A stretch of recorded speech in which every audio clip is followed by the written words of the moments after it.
Have you seen these wigs before?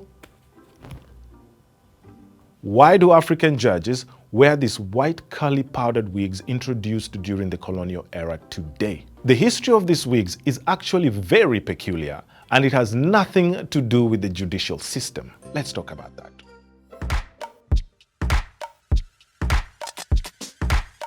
Aristocrats in the 17th century started wearing these wigs after they were popularized by King Louis XIV. King Louis XIV himself was following in his father's footsteps, King Louis XIII, who started wearing the wigs in 1624 to cover his premature baldness. So, why is someone's insecurity from precisely 400 years ago being used as a symbol of justice in the supreme courts of African countries today?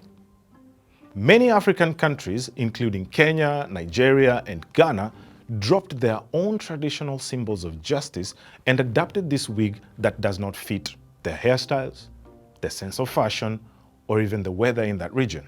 Why are African judges, African lawyers walking into courts built way after independence, styled in wigs and robes that were introduced by colonizers who never gave these people their fundamental human rights?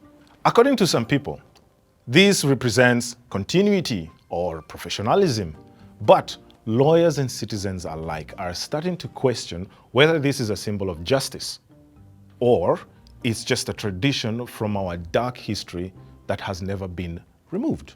Some African countries actually never adopted this culture, South Africa being one of them.